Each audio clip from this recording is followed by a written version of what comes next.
out Bruce Gas, aka Toka 2. You know I had to drop a track for my boy. Where you at? Shout out Bruce Gas, aka Toka 2. You know I had to drop a track for my boy. Shout out Bruce Gas, aka Toka 2. Smoking so much gas, you would think that shit was fatal. I'm the people's champion like Muhammad Ali.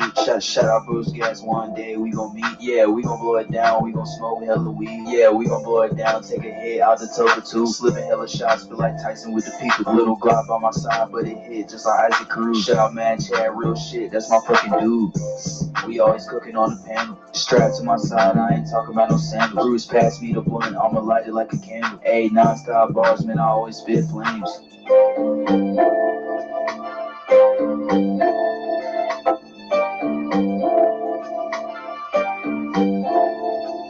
Feel like Bruce Gas always got a different strain. Bitch, you ain't like me, you can never feel my pain. You win and you lose, well, this the fight game. Don't beef on the net and the shit won't change. Said that on the stream, gotta do it for the game. Said that on the stream, gotta do it for the chat.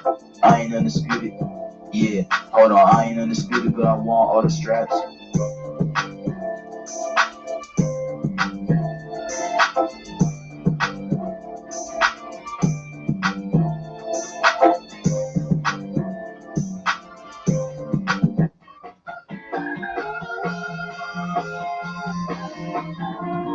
All we want to do is get a funky for you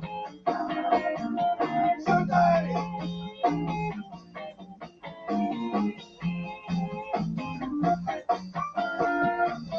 Good afternoon.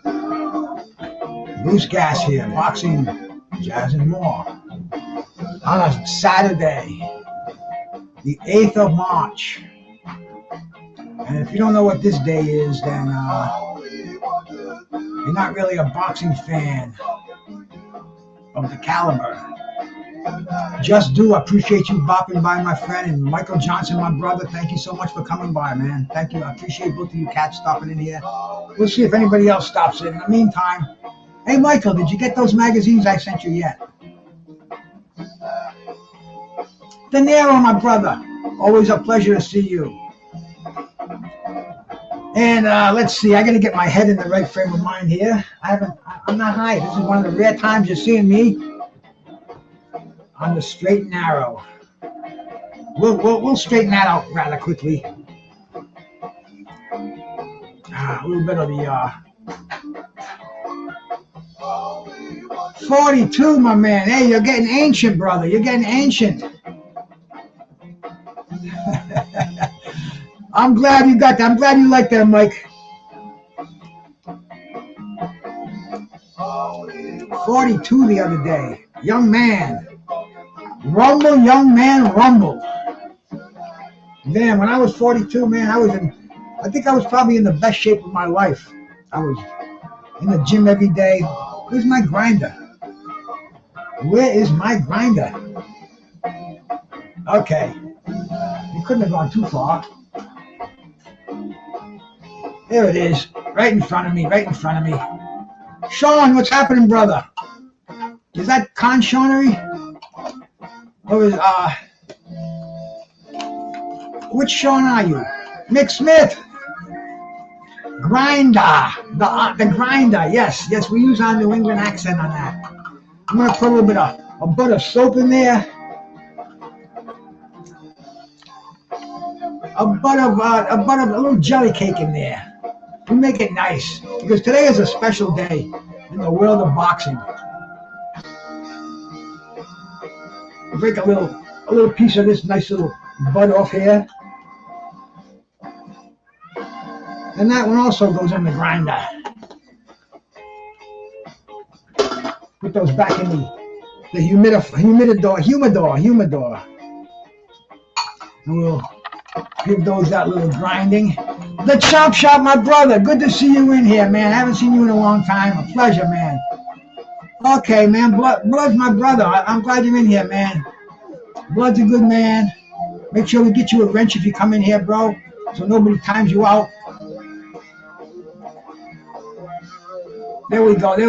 Today really is a special day in boxing. If you were around in 1971, This was an awesome, awesome, awesome day in boxing, man. The fight of the century. Muhammad Ali versus Joe Frazier.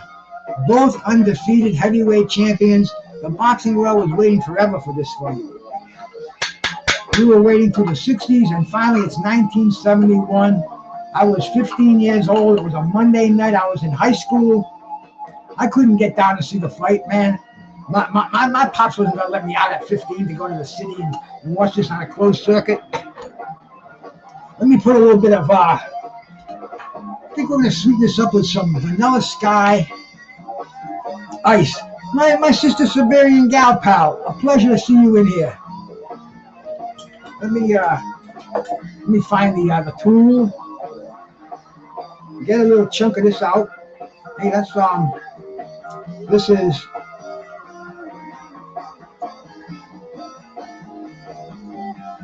is the live garden, the live resin sugar. We're gonna add that. Make sure we cover that up. Don't want to let any of that goodness escape. Dan, solo brother, always a pleasure to see you in here, man. See, I have this little, almost like there's a tooth on there. We're gonna massage that into the herb. We're gonna fortify it, as they say in the game, like giving somebody a shot of steroids in the ass. We're gonna juice up this already potent mixture of soap and jelly cake. All right, man, and above all else, look at this bad boy. Cleaner than most of yous. Right, man. Let me get this fight out of my system here first of all, man. Muhammad Ali and Joe Frazier. It was a Monday night in 1971. I was totally bummed because I was a 15-year-old boxing fan. I wasn't as crazy a fan as I am now, but I want everybody in the whole world wanted to see Joe Frazier and Muhammad Ali. Muhammad Ali is coming back. He came back in 1970. He fought Jerry Quarry. Then he fought Oscar Bonavena, two of the toughest son of a bitches in the heavyweight division at the time. Not even a year back from exile, he's fighting smoking Joe Frazier. You got it, McSmith, the fight of the century. Look at that.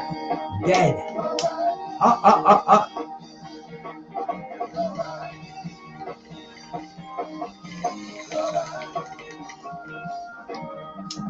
This thing is, that's about as weak as McSmith's pea stream. We'll throw that bad boy away. Oh no. I gotta get me another lighter. This is not gonna work. Excuse me for a second, please.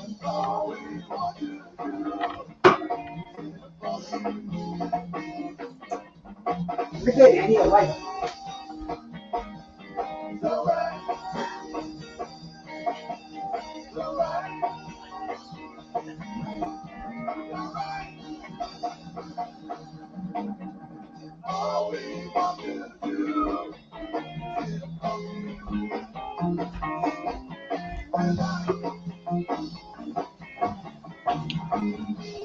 Okay, I got a lighter. I'm good.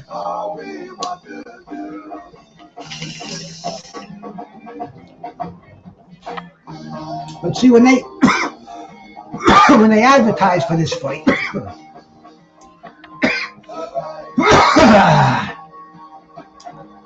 only way you could see this fight, if you went at Madison Square Garden, was closed circuit theater, and the closest closed circuit theater was Providence, about 10 miles away. And like I said, on a Monday night, man, my pops was not going to let me go. And I didn't know anybody who went anyway. Oh, bro, edibles are my thing. You got to come over when I'm doing a trivia contest, my brother. And the winner gets the edibles. I send them out all the time. I've sent them out to a few people in here. I sent some out to many cats. But yes, Siberian Gal Pal. These two ruled the boxing world, and everybody, even people, your grandmother was talking about this fight. Your mom and dad, and people were arguing about this fight. This was at the heat of the Vietnam War. Joe Frazier was considered the right wing, Muhammad Ali the left wing, and there were clashes in the street. I saw marches, hard hats against hippies, against the peace freaks, swinging freaking billy clubs and baseball bats and blood. I mean, this was a serious time, and there were some serious implications in this fight. Joe Frazier was the recognized heavyweight champ by his virtue of defeating Jimmy Ellis. My brother Doug Rightside, man, thank you for stopping in here.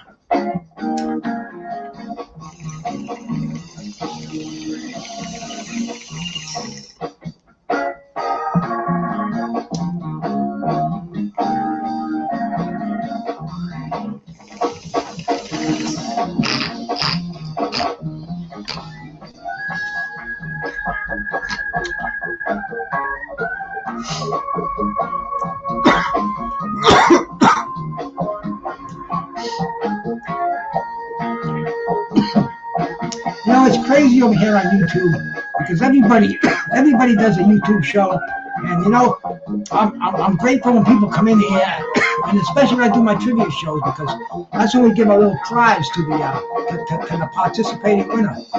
And I mean, it's just fun. It's good to give something back, and plus, man, I'm an edible man.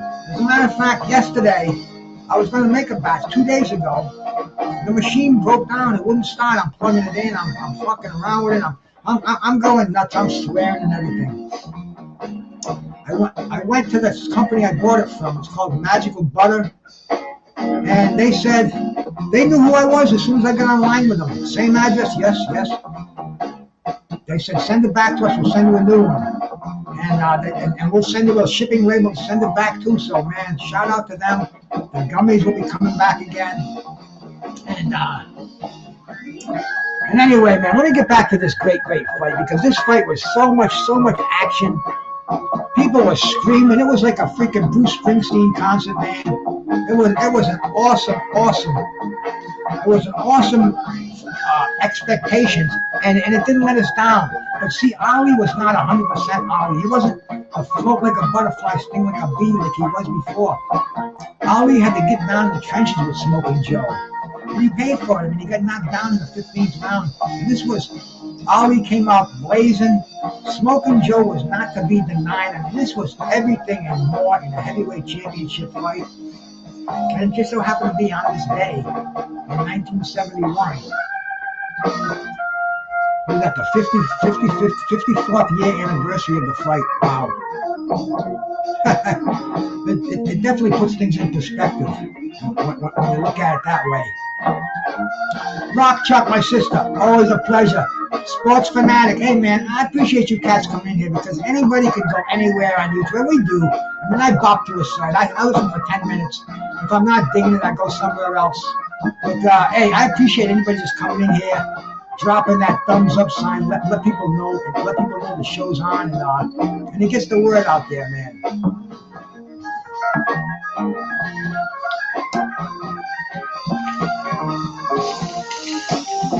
But that fight is still argued today.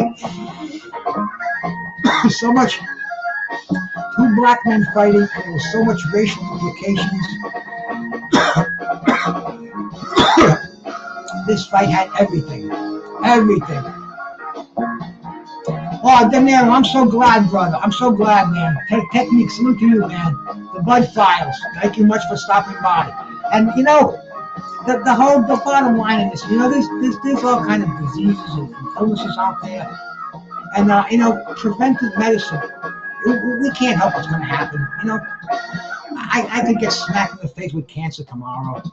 You know, everything is just a tick away. But take care of yourself. Do the best you can. Get your body in the best shape you can get it into. Drink plenty of water. Find out what nutrition your body thrives on. Me personally, I thrive on a higher protein diet. I thrive on high fats, low carbohydrates, a lot of water. It works real well.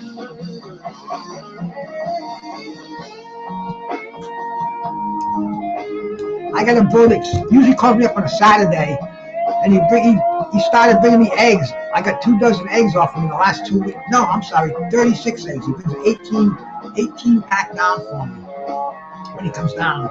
And man, I'll tell you, there is nothing like farm fresh eggs. You can just taste the nutrition when you eat them suckers, man. But anyway, man, this was such an incredible fight, and we're still talking about it today. Somebody told me it's also the anniversary of, I think, the 10th, the Floyd and Manny Pac fight. And I'm like, oh wow, that was kind of a fun night. It let me down a little bit, but Ali and Joe Frazier, that's going to be living forever. 50 years from now, we're still going to be talking about that fight. But this music's not too loud to have in the background, is it? That's my friends over at the Maple Leaf Cafe, man. That's George Porter Trio. I mean, I like using it. Oh, farm fresh eggs are the best, man. See, what I do is I mix them with two farm fresh with 2 store-boughts, because I'll go through the farm fresh so fast. I stretch them out. And every day I eat 4 eggs. That's one of my main sources of protein. And it's just, it's a very clean protein. There's my brother Skywalker out there, man. Shout out to you.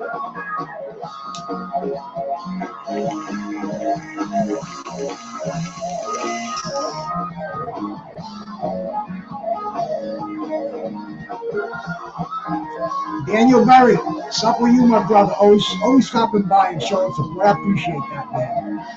But anyway, that was the past. That was when I was 15 years old, learning a lot about life, learning a lot about boxing, and you know, I'm really honored to say that I listened to that fight. Let me tell you how I listened to that fight too. Like I said, it wasn't on television, no radio. That was on the posters. No radio, no live TV. If you want to see this fight, you come to the Rhode Auditorium. You buy a ticket. I think it was like $10. I'm laying in bed, and I've always been a music. I love music. And I listened to the AM radio back then, the WPRO, the top 40 station. And this fight, like I said, it was so popular. Everybody's talking about it. The DJs on the radio, and this guy, his name was Big Ange. And what he was doing was, he had the Associated Press. See, in a radio station, the way you get a lot of your news, the way you used to get it, I don't know about today, but back in the day, there was called a teletype machine. And there was one for the UPI, the United Press International, and there was one for the Associated Press.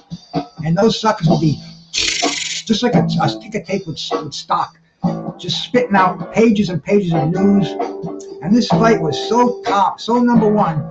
Both news associations, they had their ringside. They had a reporter at ringside with a typewriter, typing the rounds back to the studio, where they would get them on the teletype machine and send them to the media, to the radio stations and the TV stations. And this dude is reading back exactly how he got it from Associated Press, every round. And it's almost like you're reliving the fight. Muhammad Ali came out dancing with this round, hitting Joe Frazier with 3, just like you're there, man. Reading it right off the teletype, and it's a 50-50 fight. In the 15th round, when Joe Frazier knocked him down, I kind of knew that was the end of Ali's. Ali had lost his fight, and he did. It was a sad day. I didn't cry or anything. I didn't get emotionally upset. I wasn't that into boxing. It wasn't like when he got beat by Larry Holmes and my eyes were moist. This was just a little bit of a sad reality. But it was a glorious night. But Muhammad Ali got his first L. Joe Frazier went to the hospital. There were reports that Joe Frazier was near death. I believe he spent a whole month in the hospital. And he was never the same after that fight. Ali had a huge baseball on the right side of his face from that left hook. and no broken jaw. But it set the stage for heavyweight boxing. And then right after that, Joe Frazier came back, and they were going to have a rematch. But Joe Frazier gets beat by George Foreman, and Muhammad Ali gets beat by Ken Norton. And the heavyweight division is just in a crazy mismatch. I mean, a crazy hodgepodge of all fighters coming into the picture.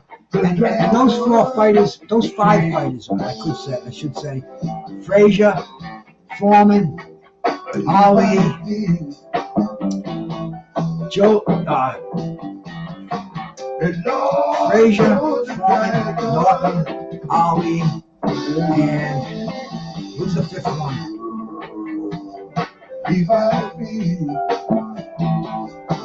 But anyway, man, champions forever.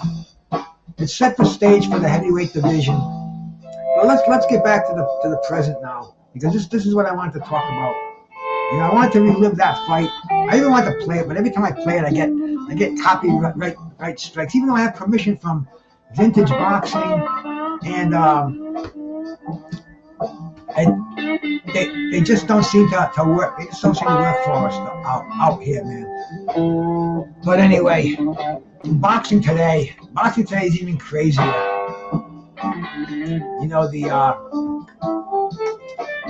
The New York State Athletic Commission, they have ruled in favor of keeping it as a draw, which I'm glad that they did, man. I'm glad they kept that fight as a draw. Tank did stupid. He took the knee. He went back to the corner. He should have lost a point, 2 points. But it wasn't his fault. It wasn't his fault that the fight was a draw. It was the judge. It was basically the referee. Was it Curly? Dan, you mentioned all my favorites out there. All those 70s killers out there, any given night. But Ali was the cream of the crop, man.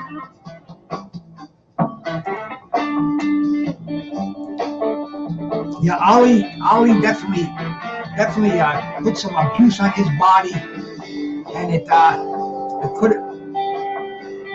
more than likely. But these are things that we don't know, because I know somebody that has Parkinson's that never took a punch in their life. So it's just,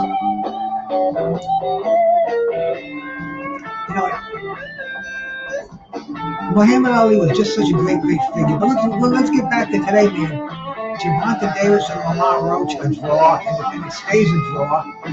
And this is once again, this is not the first time that we've had controversies like this.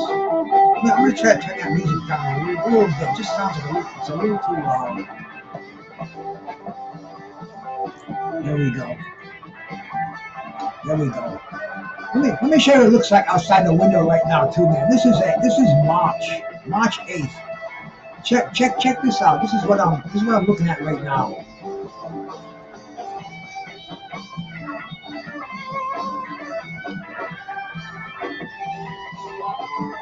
You can see the ripples on that water right there, because there's a lot of wind out there. There's gale warnings. I mean, it's a beautiful day out there. There he is. There's my brother Carlos Mendoza. Shout out to you, man.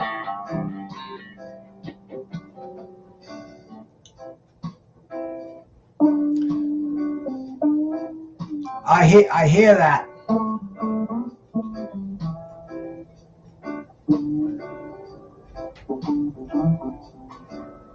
See, like I said earlier, this is not the first time we've had the controversies like this.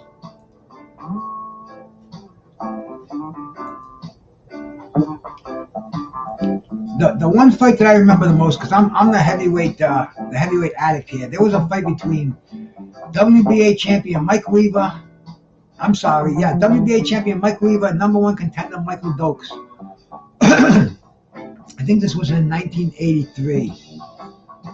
And Michael Dokes came out there blitzing, Thomas, salute my brother. Good to see you, man. Appreciate you stopping by. And Michael Dokes, he threw an amazing amount of punches. He even knocked Mike Weaver down, but Mike Weaver was a notorious slow starter. And he was getting up and he was getting back into the fight. And this referee, Joey Curtis, he overreacted. He jumped in and he stopped the fight. Major controversy. He stopped it in the first round. A heavyweight championship fight. And there was all kind of scandal going on in it. They interviewed the judges. They interviewed the referee, both fighters, the trainers. It was a really nice thing that the way they covered it. But the WBA, they ordered an immediate rematch. You know, they weren't gonna reverse the decision, give the belt back. That's bullshit. You know, that's really bullshit because we're in a game where we rely on human beings. It would be nice if we had artificial intelligence that could score a fight, but it can't. We rely on referees, human error, and we have to live by those decisions, man. Yeah. Dokes was a great heavyweight, man. But see, Dokes, the drugs got the best of him, and I think Mike Weaver had Dokes' number because they actually had a rematch. They ordered an immediate rematch. It went 15 rounds. I watched the fight. I usually only watch a fight once. A lot of these guys say, "Oh, I watched that fight 8 times," and I said, "Bro, you can pretty much tell who wins and loses. If you want to watch a fight, to pick up some pointers and things like that. But to watch a fight that many times, you're more of a fanatic than a fan." But going back to this, look, Dan, my brother. See, Dan, I think Dan lived in the 80s there, watching those great heavyweights, man. The Mike Weavers, the Dokeses. Don King had them all. My brother Tim, Terrible Tim, who he's gonna probably say, "Why didn't you call me up, man? Why didn't you call me up?" I said, "Tim, I just wanted to come on here and talk a little bit about the state of boxing today." And like I said earlier, man, I'm glad that fight is a draw. That's what it was. It was really a close fight. It could have went either way. I thought they were going to give it to Tank just to the fact that this is the way boxing is. The house fighters usually get the nod, but it was a draw. And now I read today that the other Davis, man, not Gervonta Davis, but who's the other Davis? The dude, the WB, the IBF. I can't remember these organizations anymore, but he just won the title last week. He beat the Ukrainian fighter. But now this Davis is fighting Lamont Roach. So Lamont Roach, Keyshaw. I don't know why I couldn't remember that. Keyshaw Davis. Keyshaw is saying that Lamont Roach is a worthy challenger. So Lamont Roach definitely made he didn't do himself any harm in this fight. And like I said earlier, it wasn't either one of the fighters' fault. So reversing the decision would have been, in my mind, an injustice to the fighters. Keep it as a draw, and the WBA in its freaking infancy, in its brain power, order a rematch. You did it for Dokes and Weaver.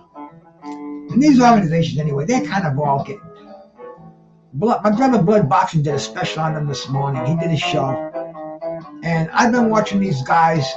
See, when I came into boxing, when I first saw the Ali Frazier fight, when I was paying attention to this, Frazier was recognized as first he was recognized by the WBA. Then you had the New York State Athletic Commission, which had about 6 states that followed its rules. The rest of them followed the WBA. And the WBC kind of intermingled with the New York State Athletic Commission. So there was still a lot of questions on what organization was covering the fights. But then they pretty much, during the 70s, it pretty much cleared out to the WBA and the WBC. And they were the two governing bodies for years. You'd see unifications, for undisputed. They just call it unification. Two federations, WBA and WBC, and that would be great times when that happened, man. Like I said earlier, the first time I saw that was when Jimmy Ellis, who was a WBA heavyweight champion, fought Joe Frazier, who was the Joe Frazier. I'm sorry, Joe Frazier was the WBA. I think the NBA was even kind of a little active at that time. And Jimmy Ellis won a WBA tournament, so he was their champion. And anyway, Joe Frazier became undisputed, and for a long time it was heavyweight champion. It had to be undisputed. You didn't want it fragmentized. And in the late '70s, the IBF comes into the picture, and a lot of the hardcore boxing fans they didn't even want to accept the IBF. A lot of fighters. I think one of the first IBF lightweight champs was a guy named Tyrone the Butterfly Crowley. And he couldn't even get fights. Another one was Charlie Brown. Charlie White-Legged Brown, another early IBF champion. And there were a lot of them out there, man. There were a lot of IBF champions until IBF finally.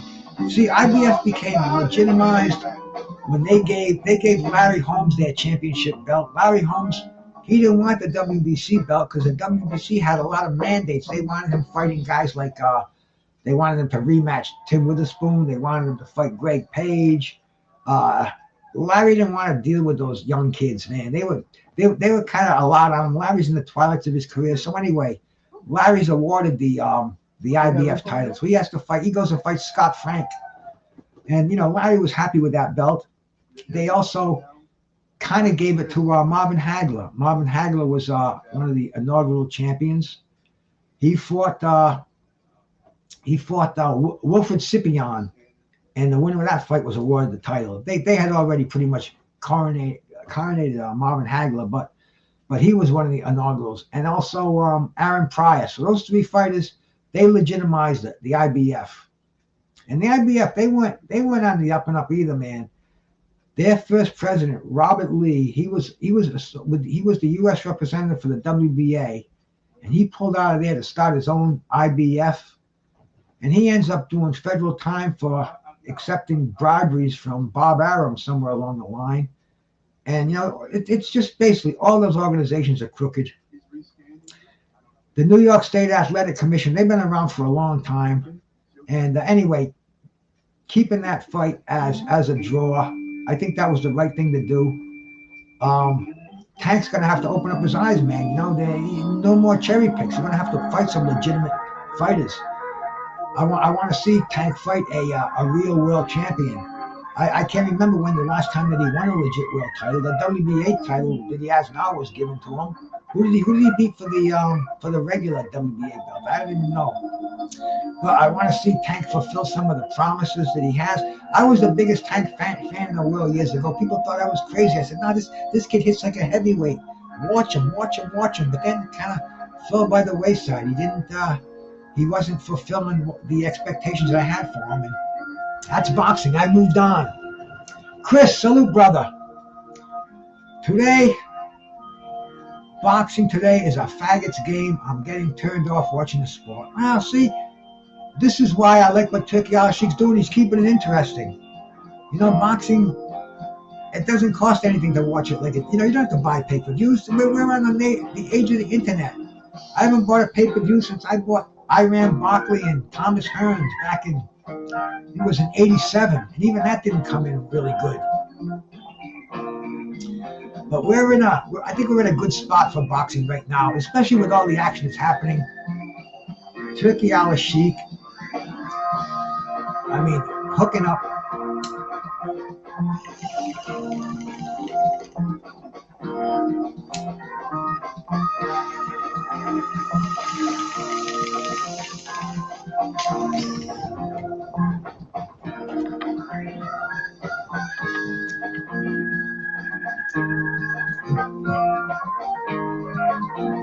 There we go. There's the altitude I've been craving. But anyway, I think Turki's coming in. See, he's making a lot of mistakes, but this is, there's no perfect game plan in boxing. He's probably going to make a ton more mistakes. But as long as we get the best fighting the best, that's all I care about. I don't care about how much they're paying. I don't care about that's all amongst the lawyers, the bean counters.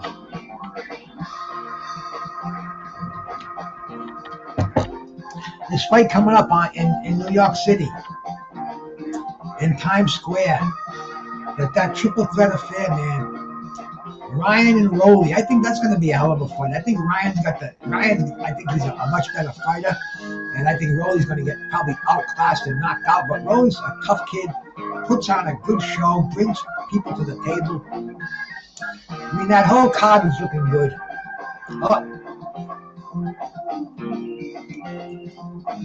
My friend Joe out there, man. Shout out to Joe. Bruce, did you see Rich the Fighter's story in recent piece on Frank Fletcher? The end shows the animal in a nursing home getting a visit from his brother. He looks out of it. No, man, I saw that up today. I'm going to watch it. It's only been up there for a couple of days. But that's another one, man.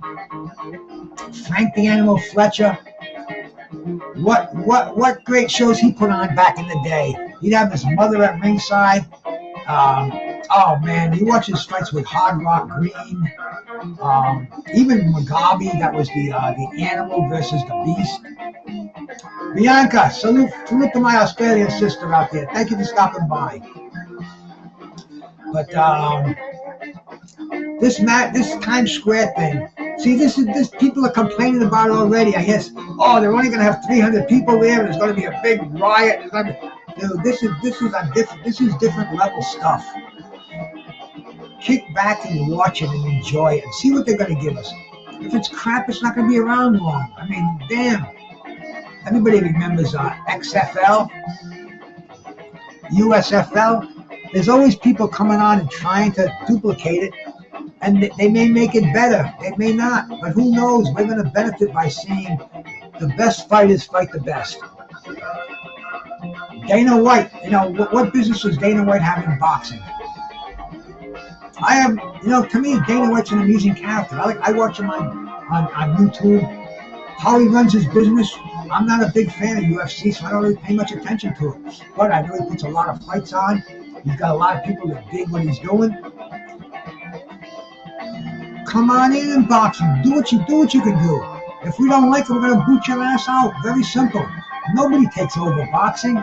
This isn't like this isn't a country that's going to be invaded, man. Boxing is never going to die. There's roots everywhere.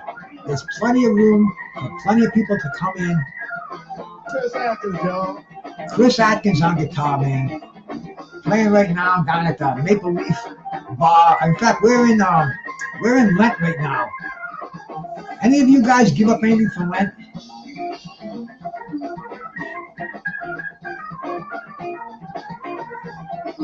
Just me, I guess, huh?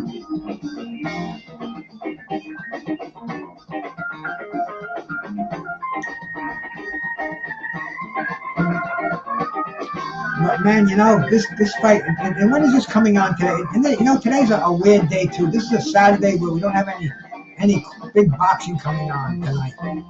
It seems like Saturday is the night for boxing, but tonight nada. I bet if I go look, there's something out there. Hey, Flawless Mark, man, thank you so much for stopping by. Joe gave up believing in Lent. Oh, it's old Mark, Flawless Mark, man. A good soul out there. I see him all over the place, man. Shout out to my brother, Flawless Mentality, Black Excellence, whatever he calls himself, Dr. Mark, man. Good cat out there, man. Nothing but love to you, brother. How about Turki Al-Sheikh's party with the belt yesterday? He had that big, gaudy, the new belt that he's got for his organization. I even forget what it's called, man. But anyway, he had that and Ring Belt. He's the owner of Ring Magazine. And Ring Belt is the main belt out there. I don't care what anybody says. I got 100 Ring magazines to prove it.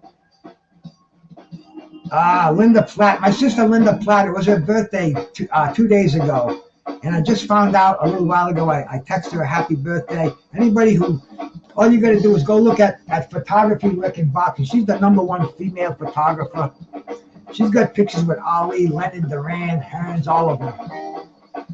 But anyway, she's my sister. So happy belated birthday, Linda Platt. She'll tell you, I'm 78 years old today, and damn, I want to be like Linda when I'm 78.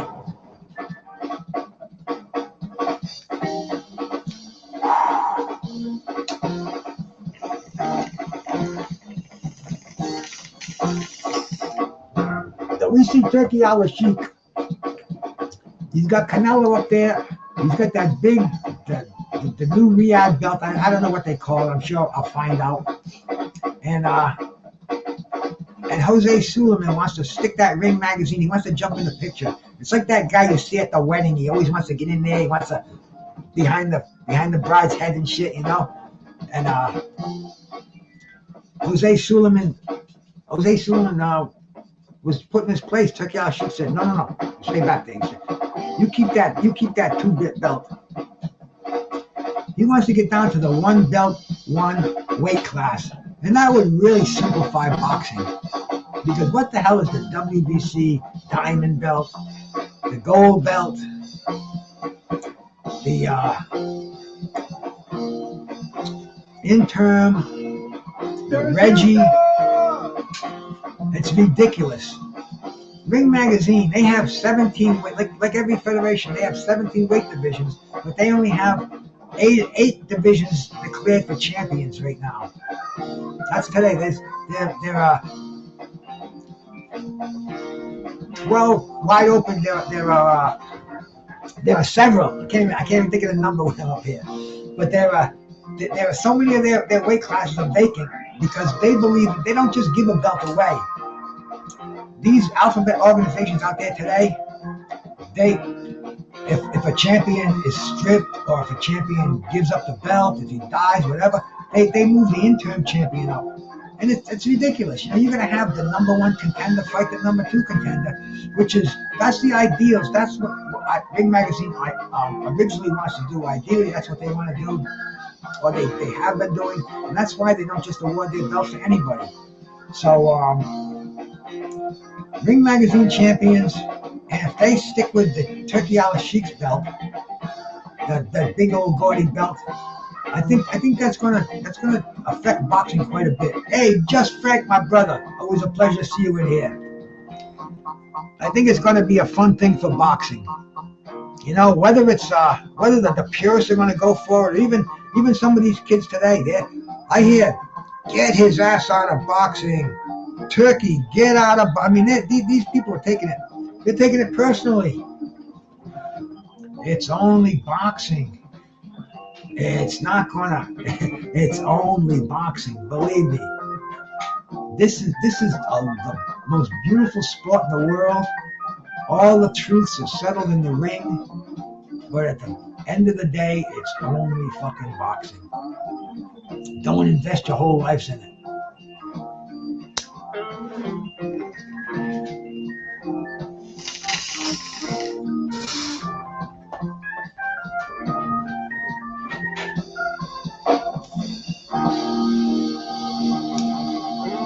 WBC mandatory though. See, now we're having Jose Suleiman is not digging what Turkey did to him yesterday. You know, he thought he was right in. He thought he had Turkey in his pocket, or Turkey was in his pocket. But I think he thought they were going to do the Don King, Jose Senior, not Mauricio, Jose, the Don King thing, where they were in bed and they could manipulate the ratings and whatever did it in the wide open. But Turkey kind of, I think he wants to stick with his own federation, his own organization, and Turkey wants to have the Bivol and Beterbiev rematch, but Mauricio's WBC mandatory is going to throw a wrench in there. They're going to end up stripping Bivol of the WBC title if he doesn't fight Benavidez. So see, this is the message that they have with these federations. One belt, you don't have that bullshit.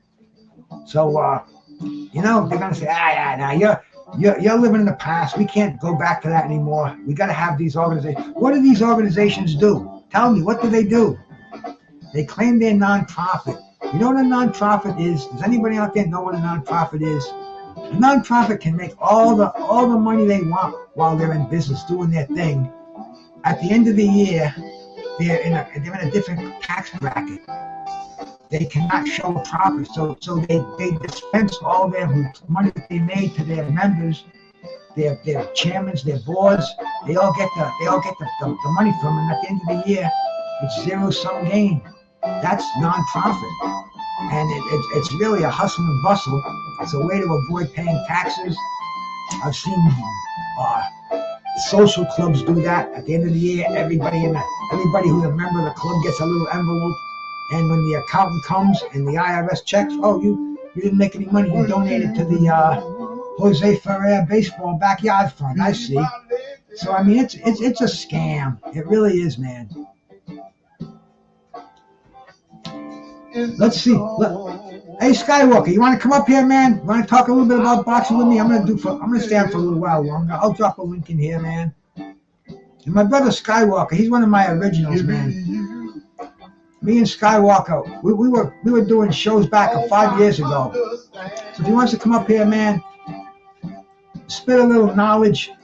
I know it's easier to talk than it is to type. And anybody out there, man, anybody out there wants to stop up, come on up. I don't usually do this. See, this is what's called opening the panel, right? Me and my lady.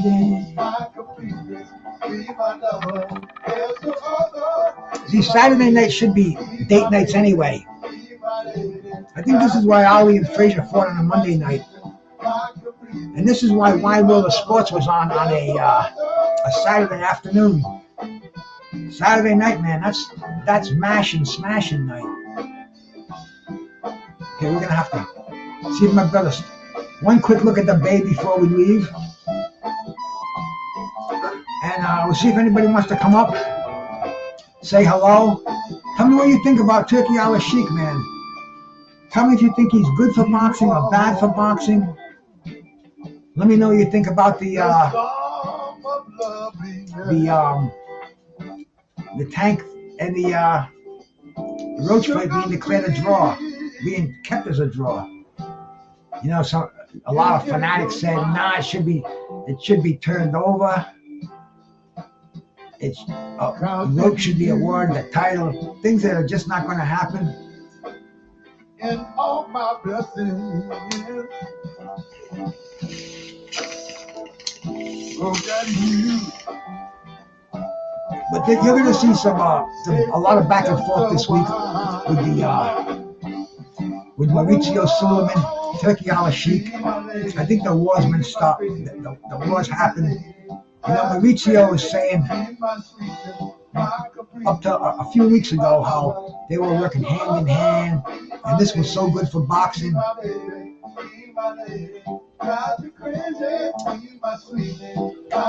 But what else we got going on here in this game of boxing? The return of Devin Haney. Devin Haney and Jose Ramirez.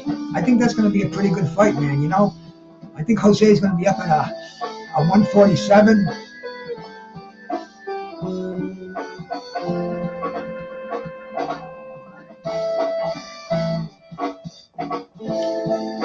Well, that's what it is, Joe. Because see, the drug test, that was Tyson's fault.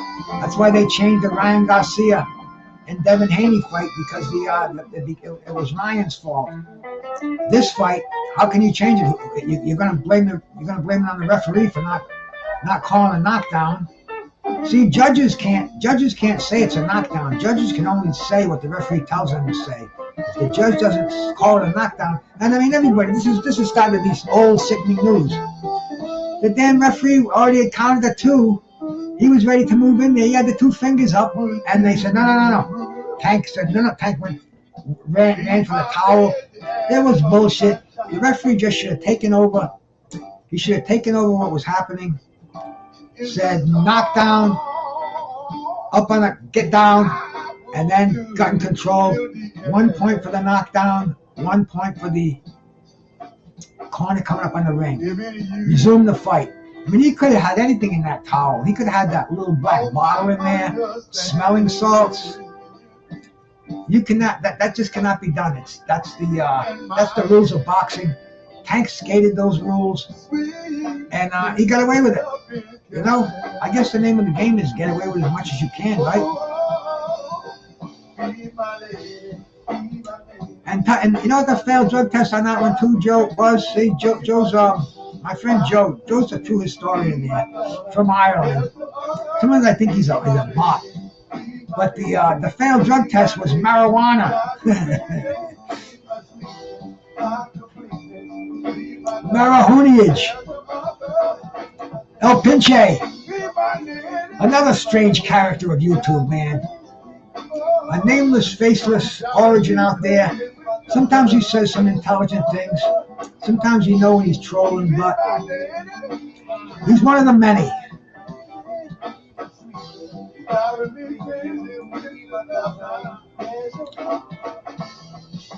Pacquiao and Marquez 1 should have been overturned. To a win for Pacquiao 1. Judges didn't score the knockdown while others, 2 judges did. Judges made a mistake. There's some that should and could. Hey, here's my brother Skywalker to come and join the foray up here. Son, hey, Bruce, good to have you back. Good to have you back on my show, bro. Been a long time, man. Yeah, it's been a minute. Let me close out a tab real quick. I can hear an echo. Sounds good on here, man. Maybe it's that the music's okay. Yeah, I had you open in the back. Salute, my brother. How you doing? Hanging and banging, man. Saturday afternoon. We got no boxing tonight. I don't know what's going on here. You know, blaze it up with Bruce, man. You got to. It's a must. So you come on Bruce gas. You got to blaze that gas, you know. And fucking Turki Al-Ashiki, man. What's up with him, man? I was liking him. I was digging him.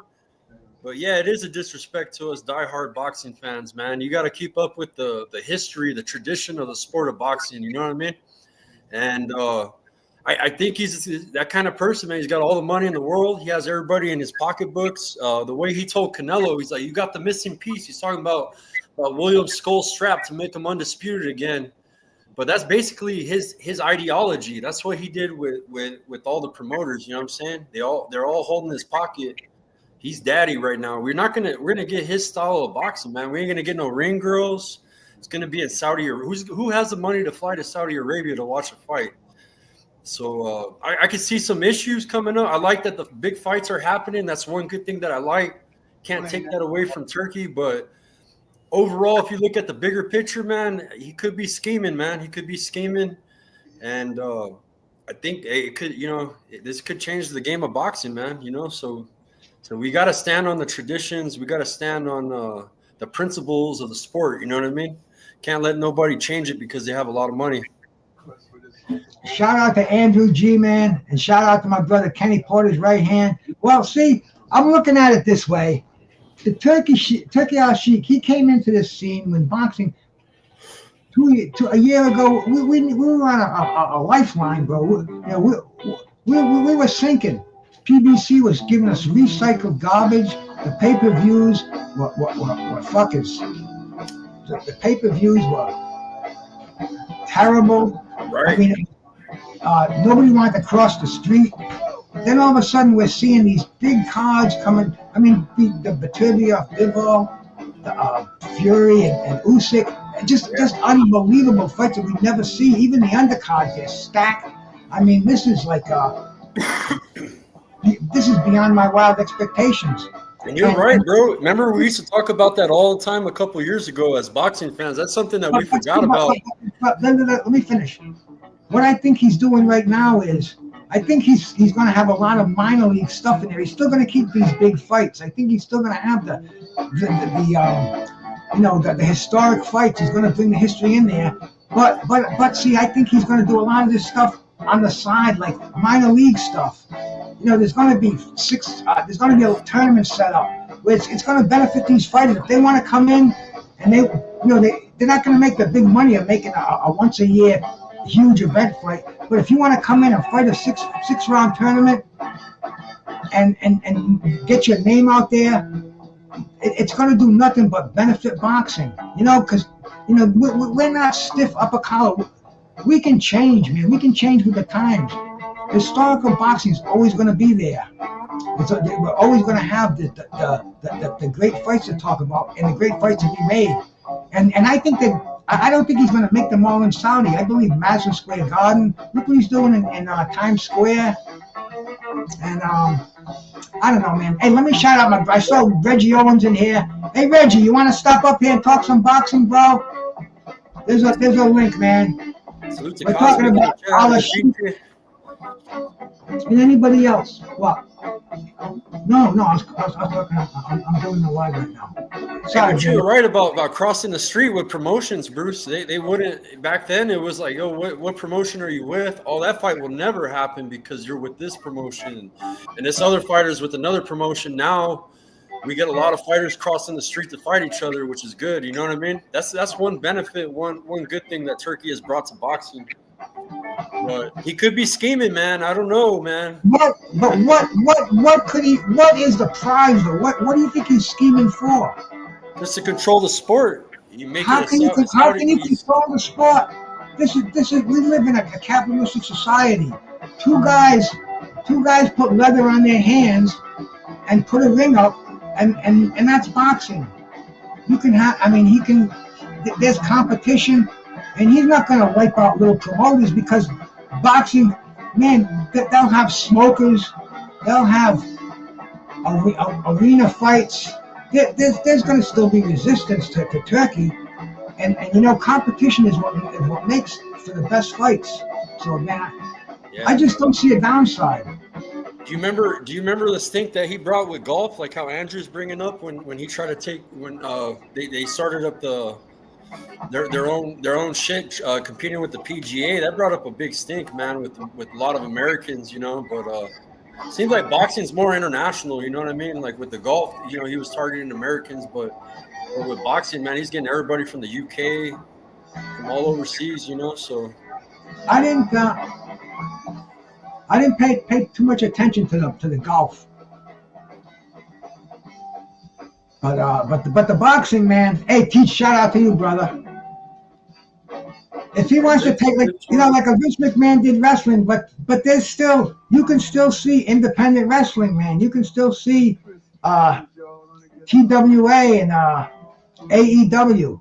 There's still going to be competition out there, and the people that are going to benefit from us is us, the fans, and the boxers are going to make money. Maybe they'll even have a union. Maybe they'll make pensions, health coverage. See, back in the day, there were a lot of fighters a lot of promotions that tried to take over boxing. I talked about Harold Rothschild Smith back in the early '80s. Then there was a woman called Josephine Abercrombie out of Houston, and everybody loved Josephine Abercrombie. Man, she was giving them health benefits. She was giving them places to live, immaculate training facilities.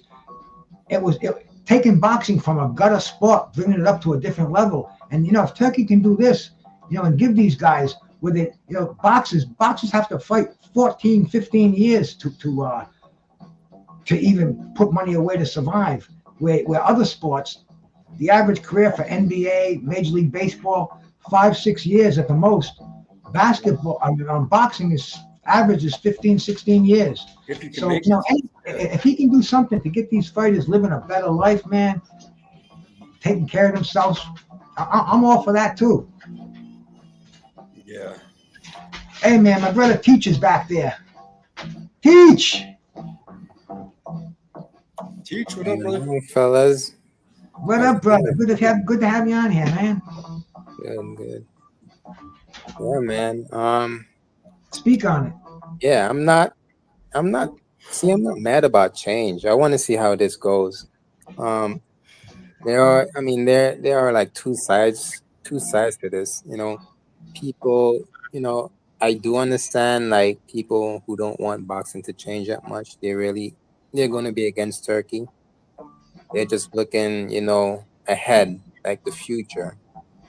And for me, I'm just looking at the now and then see where it takes us, right? So, I have no issues with what Turkey and Dana wants to do now. There are there are so many different boxing promoters like right now, like a lot of them. The only difference is Turkey just has the money to do these kind of things. So we'll see where this takes us.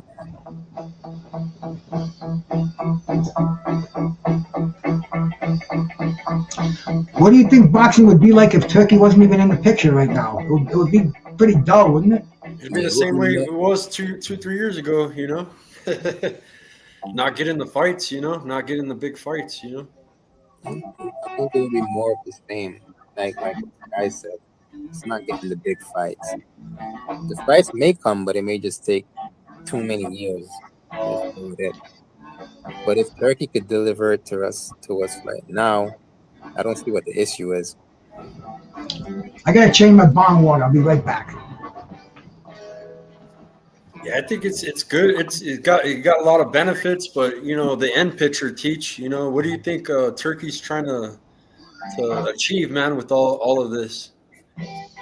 I mean, it just goes back to his plan and what he wants to do for his country, right? He Right. had a 2030 vision. So obviously, he's doing a lot of this to again benefit his country. But at the same time, he says he's a guy who loves the sport, and it seems like he's trying to do again these events not only in Saudi but in different countries. Yeah. And I mean, if he's doing that, I don't see the issue right now. Yeah, I know they want to bring tourism to Saudi. That's one thing. A lot of them countries they got a lot of they want to bring more tourists. So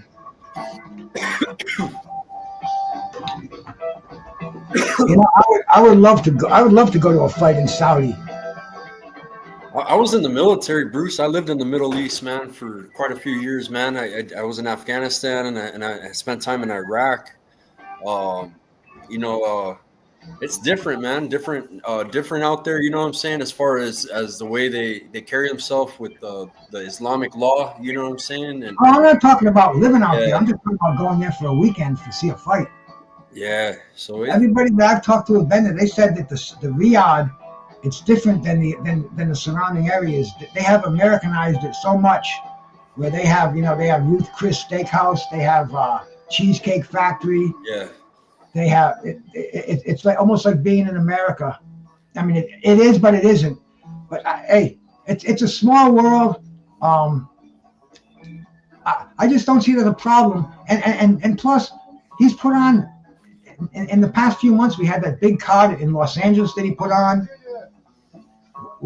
He's got the card in New York that's coming up. oh I yeah, mean, yeah. Times he just Square. went up. That's a free event with Teofimo and Barbosa and Haney and Ryan Garcia on the card. Yeah, Yeah, I think that's a good question, El Pinche. I think it is illegal out there, man. I think that's one of the few things. But I look at a lot of times when they sweep the crowd, and you can see vaping action going on there. And I don't know. I got a feeling you're in the Mid East, man. That's the hashish capital of the world. yeah. You You get got caught up over there with that though. Your ass to be like what, Brittany Griner. You know what I mean? I felt bad for her, man. For Brittany, man.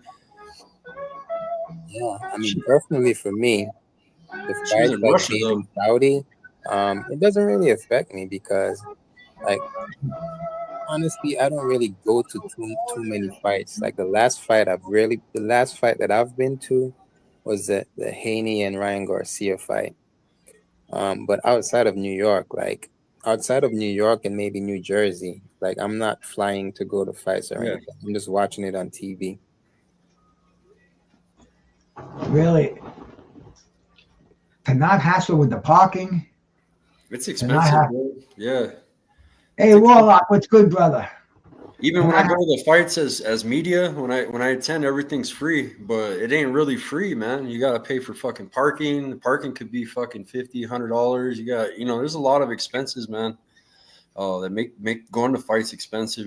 So even if you get free tickets, you gotta have money to go. Yeah, Well, but I no, do get it from the other point of view that there are people who actually go to these fights. So I mean, I get it. So Well, see, what I'm hoping for and expecting is I'm hoping that the fighters are going to fight more often, and they're Yeah. going to get a chance to get exposure in the U.S. where they can put on big cards and really make events out of it. Because I think Ring Magazine, Dougie Fisher was saying the other day that they have a bunch of events that are going to be happening. You know, a lot of these little spectacle shows that are going to be coming up throughout the country. You know, and it's just going to be interesting. It's going to be different. Ever evolving world, and I think boxing is gonna change a lot on the bells and the tassels and the whistles. A lot of that's just gonna change, but the real hardcore boxing, it's gonna stay hardcore boxing. You know, I mean, you can't dispute two guys in the ring with 8-ounce gloves. That's the ultimate right there. You know. I want them to bring the Super Series back. You know what they did with the bantamweights when Nonito fought Inoue. You know how they had that Super Series. They need to do that with like every weight class, man. Just fucking run it up. You got the money to do it. Let's get the best fighting the best, man. Having a damn series, bro. Eliminator, you know. Yeah, well, Dana White's talking about doing that, but I hear people talking about the Muhammad Ali Act. He'll be defying that and everything else, and I don't know. I'm going to have to pay a little bit more attention and do a little bit more research what's going on, because I can't see how he's doing it, because I think that involves the promoter managing a fighter, which is not allowed. So we're going to have to see. We're going to have to see what he's going to do with it. I'm pretty sure they must have 1 million high-priced lawyers to make sure that everything's in order, every dot, every I dotted, every T crossed. You know. Yeah. What? Let me ask you guys a question. This has nothing to do with the Ali Act, but so I heard, and let me know if you guys have heard this as well. So I've heard this during, Dana and Turkey's interview, that the first fight with that promotion is most likely going to be Bud and Canelo. Did you guys hear that? Yeah, I heard that. Okay. Yes. Now, follow-up question to this is, so we saw Turkey, at the face-off with Canelo and Skull, and he didn't want the WBC belt to be in the picture. So, do you guys think that Turkey's involvement with the sanctioning bodies is no more? Like he doesn't want to deal with them.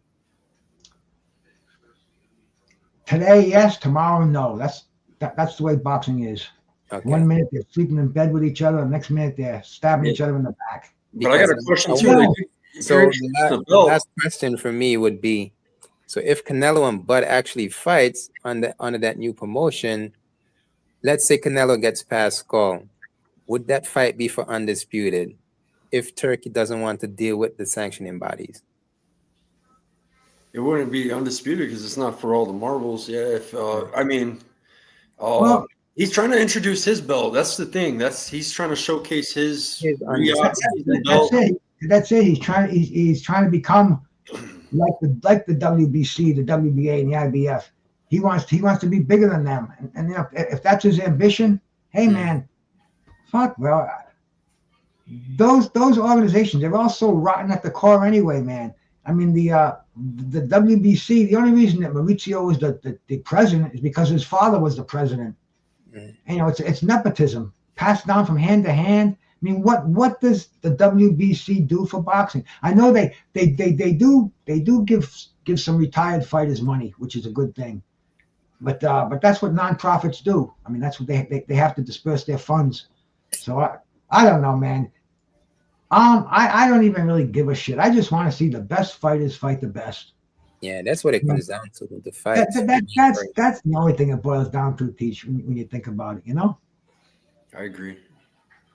That's why, I like Turkey, but then I have, like I said, lately I've been having little mixed, I'm like, is this guy scheming? What is he trying to do? Is he trying to run boxing in Saudi? I'm not going to go to the event in Saudi, you know what I mean? So, well, if it doesn't catch on, then I'm sure he's going to start showing in other countries. Look at the interest that UK has for freaking boxing, man. They're selling out arenas left and right. Yeah. They got the heavyweight fights coming up soon there. Joe Joyce. Yeah. He was going to fight Dillian White. Dillian White pulls out, and they're bringing in freaking fucking the big Croatian. Hergovich? Hrgovic, yeah. Philip Hergovich. Hrgovic is fighting Joyce, but Okoli's on the card too. It's an all heavyweight card, and it's not like the top 10 fighters on there. If you're a heavyweight fan, I'm a fan of the heavyweights, man. Fuck yeah. It's top 50. It's top 50 fighters all fighting each other, which is a good thing. It's on it's at the co-op in Manchester. It seems like every month they're having big cards there and selling out. Mm-hmm. So I mean, this Riyadh season is good for boxing. I can't see anything that's going down with it, man. Randy Jeans, lovely. That's my sister. You guys subscribe to her channel, Randy Jean. Salute.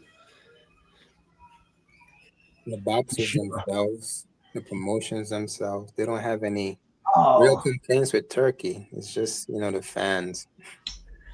We missed 420 over here, but here's to it. The female fights last night were amazing. Damn, the how do you pronounce her last? The Bolt or the Beau? I don't know. It's a French last name, but man, she had a first round KO. Big girl too, man. She got some reach. She beat the girl from Alabama last night. There was a lot of good fights on last night. Hell yeah. Well, nothing tonight. Anybody know of anything going on? Oh, yeah. We got fights. We got a pro box tonight. We got Arnold Kegai. He's fighting Joet Gonzalez. That's coming on here at 8 p.m. Eastern. Oh, pro box, awesome, man. Watch that right on YouTube. And then you got on BXNG TV. We got Tim Witherspoon Jr. I got him out there. He's representing Mo Boxing, no problem, out there at the Danny Swift Garcia Promotions card. They got Mickey Bay on the card. They got a lot of like hot prospects on the card. Yeah, it's a good card. They even have what's his name? Cornflake Lamana, the one that was supposed to fight Jamal. Yeah. On that card too. Yeah. I think it's his like 45th fight. He's like 38-5. He's a good fighter. Any transmissions of those fights anywhere? Yeah, it's gonna be on BXNG TV. It's a pay for stream, but if you got a Fire Stick, then you're good, I guess. But yeah, or you know how to find a link. You know how to find a link like Bruce. Bruce is the master. You'll have to shoot me a link in the after yeah. Hey, shout out. Check on all my reputable boxing channels that I stream on. Yeah, I watched I can't see anything on any of them now. Let me take a quick gander while I'm here. Angel AK-47 Barrientos stole the show last night. He's a killer. I just had him on the show, and he's an awesome kid. He's endorsed by Louis Vuitton. Him and his twin brother. They were signed with PBC during the bubble when COVID started, and now they're signed with Box Lab Promotions and MVP. They got a partnership. Look out for Angel AK-47 Barrientos. That kid he's a killer, Bruce. Monster. Yeah, I think I catch that interview you did. Yeah, he had a seventh round KO. Angel Barrientos. His brother's called 50 Cal. His brother. What weight class, guy? He's at 140, I believe. Is it 140 or? Damn, I'm bad, bro. I'm a bad person. I be interviewing so many people, bro. So let me make sure.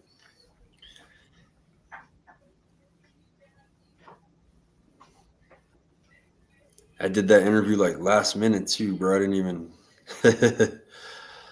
Let me see. I didn't even prepare for that one. I learned so much from. I'm gonna check out Pro Box tonight, man. They usually got some pretty good fights on. Yeah, Pro Box is really solid. They have some nice fights. Yeah, see, that's the ever-changing world of boxing. With ESPN went down, USA Boxing went down. I mean, shit. When I was coming through a few years ago, man, Tuesday nights you went home. That was USA Boxing. Every Tuesday night fights. Awesome fights on. They didn't have the World Championship fights on, although once in a while they'd stick one in there, but they'd have really, really good. They'd go house shows from one arena to the next all over the country. Then the ESPN Thursday nights. But, that all went away. Then all of a sudden you just had the Showtime. and the HBO, and that's all gone now. So you got to have something different. Now you got Showbox. I mean, the internet, the internet's that's going to be the ground zero. You can have so many of these promotions that we can see. You know, everybody's on the internet 24 hours a day right now. So there's a lot of good boxing out there that we could be watching. So you got to tell Terrible Tim Jr. drop a link, man. We want to see that fight. Yeah, I should. Yeah, Yeah, hit him up. I'll tell him. I'm gonna tell him because he's just gonna be chilling watching the fight. He's been. You can check out the interviews. They're on Instagram, and then Mo Boxing uploaded them on his YouTube. We'll And, promote that stuff, man. We'll promote the hell out of it. and also that guy Angel Barrientos I interviewed. He was actually a super bantamweight teach, but he's real tall, bro. He's hella tall. All right. Yeah. MK9 salute. Hey, and your boy on Country Box too, man. Joey Adams, he's doing some good shit out there. Yeah, Jimmy. Yeah. Sorry, Jimmy. Yeah, awesome, amazing. This last card, bro, they had a problem with matchmaking, man. I don't want to knock on him or anything. I know he's always trying to put on a good show, but you know how hard it is to get a fighter lined up to fight another fighter. Shit happens, they pull out. I don't know if he's working with Chrissy Martin still. I don't know if maybe the matchmaking, but this last fight, some of his top guys had a guys that didn't want to fight, bro. Like, and shout out to Hermes Orta. He's one of their star. That's actually his son-in-law. Hermes Orta is one of the stars over there.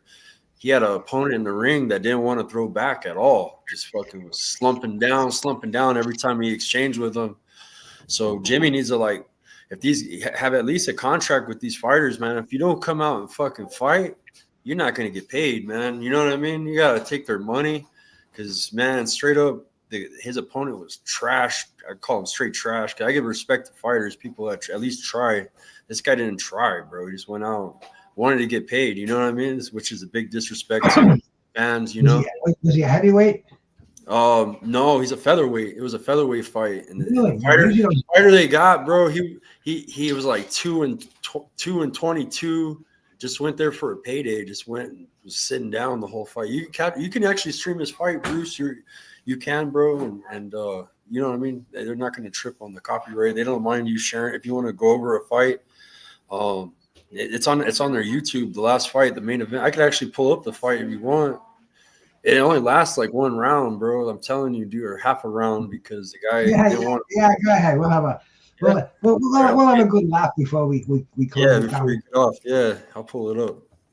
What do you guys think about OTX and their concept of no draws? Because I like it. But I've seen robberies on that too, Teach, with that extra round. You know what I mean? It could be good, bro, right? When we get the draws where these guys still want to go. But it's sad to see someone get robbed because of a round. You know what I mean? Like type of shit, like where it's bad scoring and then it's a draw, right? And then it goes another round where oh boy, he's done all the work and the other opponent beats him that extra round.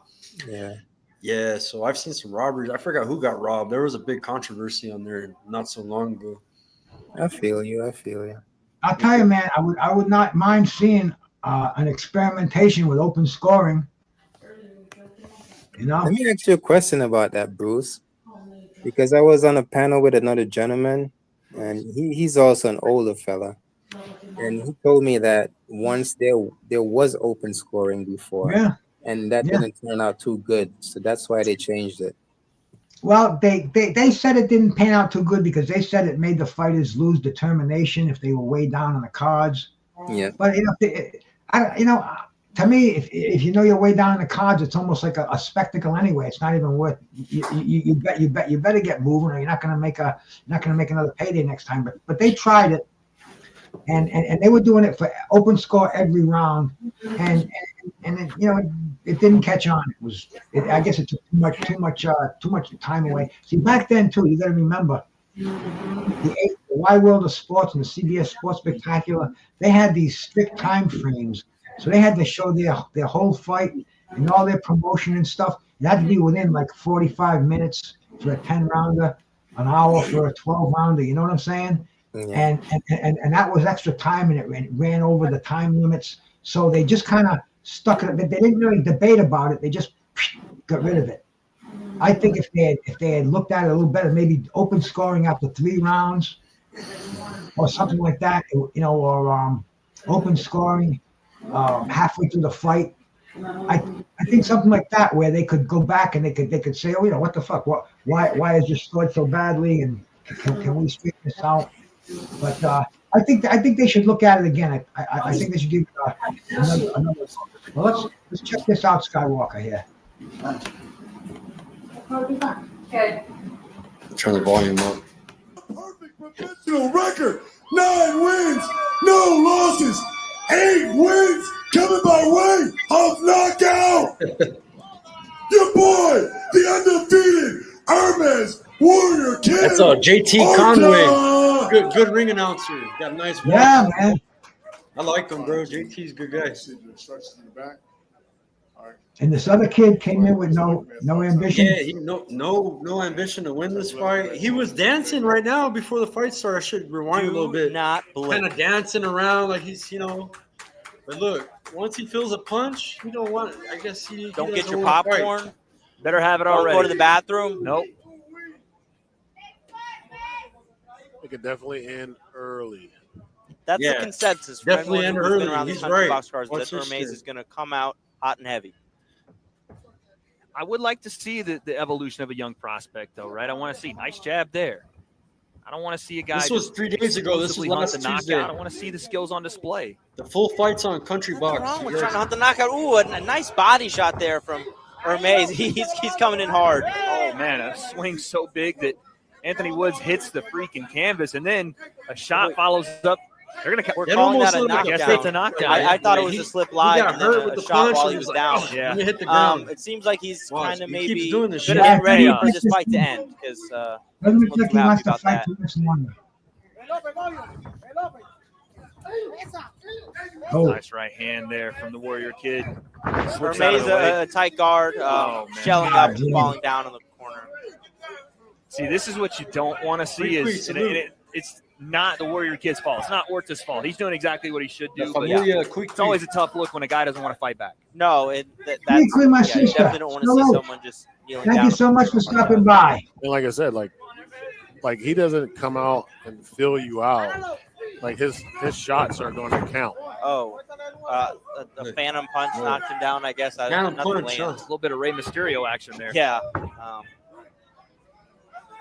But listen, if you are Hermes Orta here, you're handling all of this with poise and patience and still looking to stay on your game plan. Looking for the big shots, setting up. Nice right hand there and a left hook. That's exactly what he's supposed to do. You can't help that the other guy doesn't want to fight. No, he cannot help that. Definitely. He's going to the body. He's doing exactly what he His needs to hands do. are up. He's Is this a 3 doing knockdown what he's rule? supposed to do. I mean, this fight's over. Let's Yeah, be honest, this Albert. fight This fight's is- over. Oh yeah. And like I tell you, like you're gonna have Hermes. He comes out and he What are we doing? I don't want to. I mean, what are we Did you see doing? that? What are we doing? Referee, at some point, if the guy doesn't want to fight, he doesn't want to Take fight. that paycheck from him, Yeah, bro. I mean, He's there for he's the gotta payday. call it. That's it. I mean, He's like looking for any way out besides throwing the towel.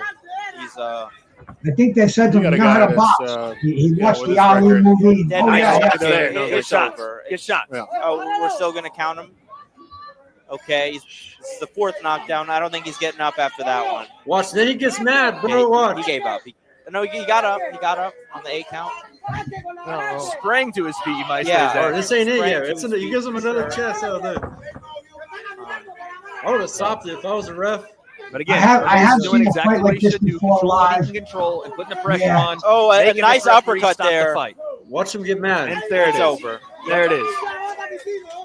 Hermes Look, drops him out, 10-0 he with starts 9 yelling at wins the ref. coming by way of KO. Get out! Get the fuck out of here! I mean, I don't know what you're protesting He's right climbing your there. ass. If you're Anthony Woods, there's nothing to protest. You That's gave crazy. Maybe him they twice. Yeah. took too long to stop it. I don't know. Yeah, he's like, you got to get me out of there. early." Yeah, come on. I was Yeah, trying to quit it a Jimmy- minute earlier. Come Jimmy's on. definitely got to get some better matchmaking going on there, man. That was definitely not what I'd call up to par. Horrible. Definitely not. And I like Hermes. Shout out. He's a cool kid. He's been on the show with us, Bruce. I don't know when we talked with Jimmy and Oliver McCall. He what do you call it? He's just enthusiastic. He's a good kid, man. He's a good fighter. You see him in good fights when he has a good opponent.